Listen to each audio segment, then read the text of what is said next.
Hello Cowboys Nation!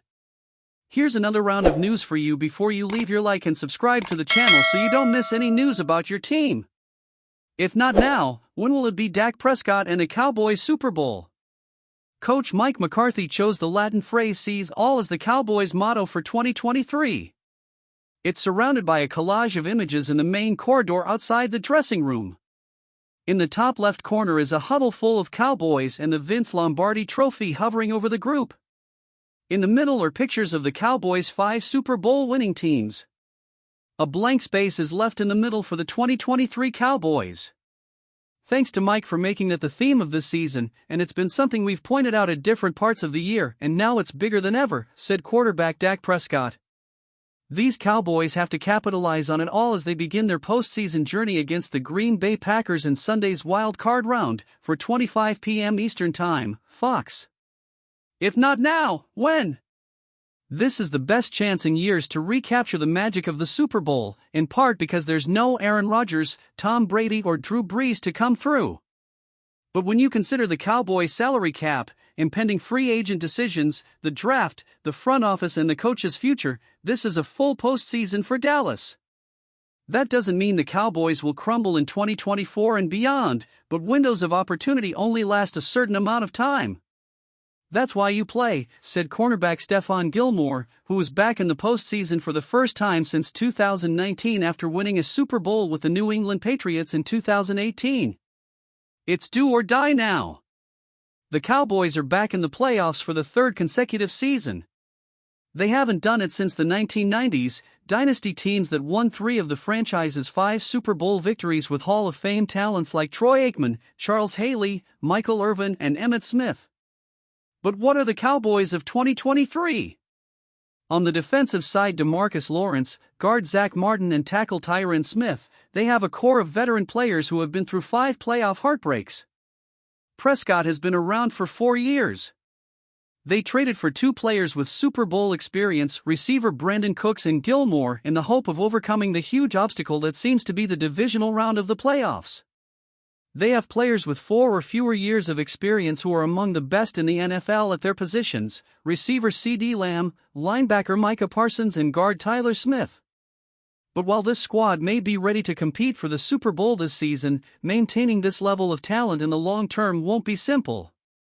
The Cowboys have serious salary cap issues to deal with. According to the roster management system, they have around $258 million committed to 48 players against the 2024 cap. Although the salary cap for 2024 is not set and usually increases from the previous year, the cap for 2023 is $224.8 million. Prescott has a ceiling of $59.4 million. An extension to his contract would solve almost all the potential problems. But if the Cowboys don't play in the Super Bowl this season, should they commit to what could be the richest contract in NFL history for a quarterback who didn't reach the Super Bowl in his first 8 years as a starter? Owner and general manager Jerry Jones, as well as executive vice president Stephen Jones, have consistently said they want Prescott to be the quarterback in the future. Prescott, who turned 30 in July, had his best season, 36 touchdown passes and an NFL-leading 9 interceptions, after tying for the league lead in interceptions with 15 in 2022, despite missing 5 games. But will this be the year he puts together a postseason as good as his regular season? Jerry Jones isn't worried about the cost. That really didn't cross my mind. Just like when we wanted him to have more success, or display more success, I thought that would reduce the price, Jones said. Worrying about paying Prescott doesn't cross my mind. I'm here like everyone else, wanting him to be the most valuable player in the NFL. That would go against everything we want. We're trying to win the Super Bowl and obviously we have a better chance of winning if we have him as a quarterback playing at that level.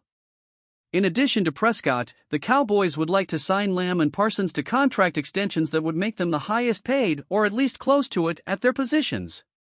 Lamb signed a contract until 2024, after his 5th-year option was picked up last offseason. The Cowboys will pick up Parsons' 5th-year option for 2025 this spring. Among the major roster decisions the Cowboys will have to figure out during the offseason is what to do with Tyron Smith. The left tackle was a first-round pick in 2011 and is the longest-tenured Cowboy. He is also one of 17 players who will become unrestricted free agents during the offseason. While that number may not be much higher than in recent years, they do have more starters or important contributors on that list, such as running back Tony Pollard, center Tyler Baiadas, defensive tackle Jonathan Hankins, Gilmore, safety Jaron Kearse and cornerback Jordan Lewis, as well as defensive tackles Dorrance Armstrong and Dante Fowler Jr. and defensive tackle Neville Gallimore. What do they do with Pollard, their main offensive lineman? They don't have a left tackle ready to replace Tyron Smith, especially if their desire is to keep Tyler Smith at left guard. They don't have a center ready to replace Baiadas, who has been a starter in every game he's played in the last 3 seasons. Gilmore, 33, has been solid, but what kind of contract will he take on as he enters his 13th season, and how much would the Cowboys pay, knowing that cornerback Trayvon Diggs is coming back from a torn anterior cruciate ligament in his left knee? When it comes to the 2024 NFL Draft, Dallas has a pick in each of the first 3 rounds and 2 in the 7th round. They could also get 2 compensatory picks, but they don't have their own picks in the 4th, Trey Lance swap with San Francisco, 5th, Eric Scott Jr. swap with Kansas City, and 6th rounds, Cook swap with Houston. They will also face a tougher schedule next season, with 8 games against 2023 playoff teams and a game against the Cincinnati Bengals, who will have quarterback Joe Burrow back after injury. And if the NFC East's 2-decade streak without a repeat champion continues, the 2023 champion Cowboys' path to the Super Bowl will probably be more difficult in 2024. The Cowboys didn't get much production in the regular season from their top 3 rookie picks, defensive tackle Motzie Smith, tight end Luke Schoonmaker and linebacker DeMarvion Overshown, who suffered a torn anterior cruciate ligament in the preseason. 4th-round pick Viliami Fehoko Jr. wasn't active for a game, but spent time on injured reserve. The Cowboys will also have to make decisions about their coaching staff and front office. Will defensive coordinator Dan Quinn leave for the head coaching job? Will Vice President of Player Personnel McClay go elsewhere to become general manager?